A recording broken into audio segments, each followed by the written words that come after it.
Good morning, campers. We are here today at Wiehl State Forest here in Ocala. And I just want to say there's only 5 campsites over here, but if you can get one, these are really cool campsites. Check this out. I don't know actually if I can spin it around. But that's our tent, right? And that's a special built-up ground where you're supposed to put your tent, because if it rains, it actually has like drainage and everything, which is really crazy. The campsites are huge, like got all the space we want, fire pit and grill, and we're just having the best time. And by the way, there's nobody else here. There are 5 campsites, and even though when I looked on the website it said they were all taken, like, check it out. There's nobody else camping in this whole forest. So we are having a great time and just enjoying the day. Hope you guys enjoy the day too.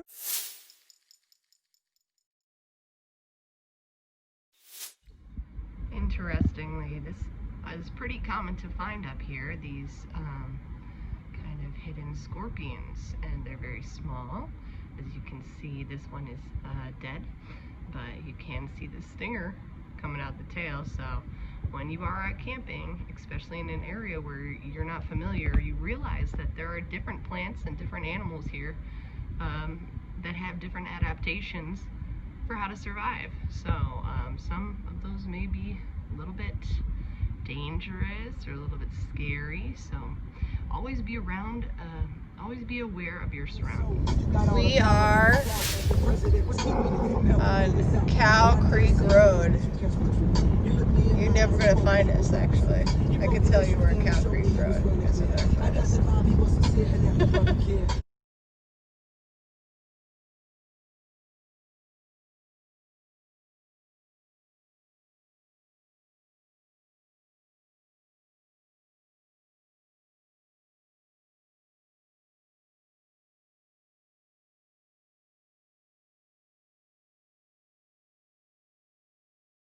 So if you have ever seen this tree, which is pretty common, with its long kind of football shaped dark evergreen type leaves, this is called the southern magnolia.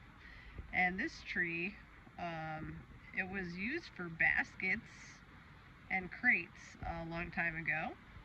It's oftentimes found in areas where the soil is really moist. So when you see this plant, you could tell that this is an area where there's probably a lot of rain. So oftentimes you'll see kind of plants that have long vines that kind of grow along the length of the ground or even of trees. And so I want to introduce you to 2 very common ones. This one with 5 leaves attached is called the Virginia creeper. This is not a native plant, but it grows pretty often here in Florida. And this other one over here with the 1, 2, 3 leaves, that right there is poison ivy. Poison ivy is obviously a pretty well-known plant. It's oftentimes identified by its 1, 2, 3 leaves. Sometimes it's got a little reddish type of tint to it, but not always. So oftentimes you'll see that. So make sure when you're walking along a path that you can identify sort of toxic plants that can cause some pretty nasty blisters for those who are allergic to them. And interestingly, most of us are allergic to them. So even you see growing up this tree, you can see the Virginia creeper with the 5 leaves attached. And you can see with the 1, 2, 3, that would be our poison ivy. Yeah, right? So these trees right there, they have some of the coolest leaves. As you can see, those leaves are star-shaped. And this plant here is called the sweet gum. The reason that it's called the sweet gum is because when it actually has fruits on it, they're actually kind of brown, gumball-shaped looking fruits. This tree actually will, in the kind of, when it gets a little bit cooler in the fall time, will actually turn red and yellow and even purple.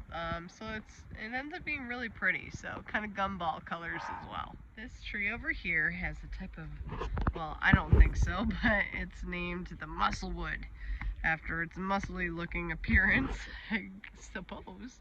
But the more common name is called the American hornbeam or the blue beech tree.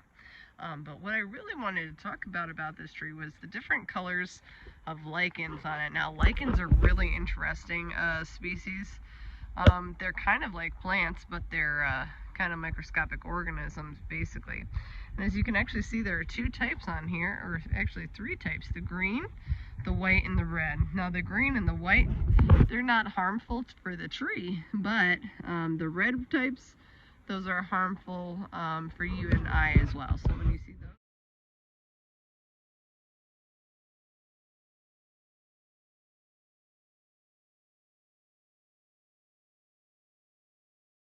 Now this area here is pretty much characterized by these very large trees that usually have branches that travel in many different directions. We have a lot of these actually in our area, and these are known as the live oak trees. You could tell it apart because its leaves are thick, kind of leathery, really dark green, and on the upper surface of the leaf they're pretty smooth and shiny. This type of tree is another type of oak tree. See how tall it grows. It's very quickly growing. It's known as the water oak. And its acorns are an excellent source of food for ducks, birds, turkeys, squirrels, mice, deer, and many other animals here.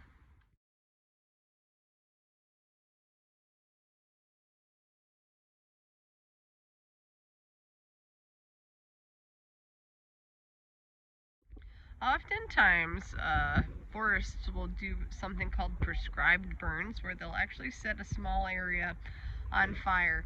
And it sounds like a pretty terrible thing to do, but you actually have to realize this actually makes the tree stronger. Oftentimes there are a lot of little insects that kind of start to live in the bark of the trees. And so basically by burning them, they actually remove a lot of insects. Also, by burning things, it returns a lot of nutrients to the soil so that these trees actually receive more nutrients and can grow even more strong. So oftentimes prescribed fires are a pretty good thing. You just have to know how to do it properly.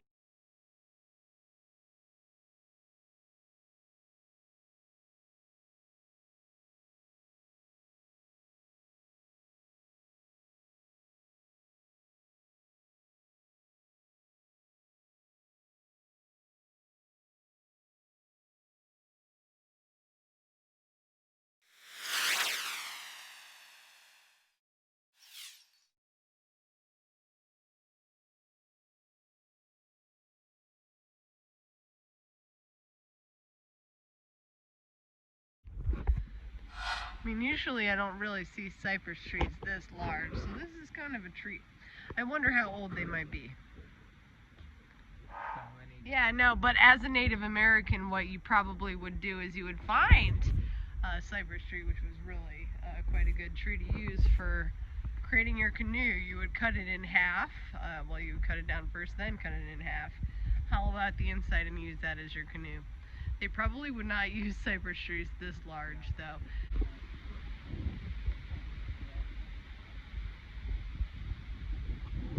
I would say that this is probably one of the largest cypress trees for a long distance. You can see how tall it is and how wide it is. It's pretty cool.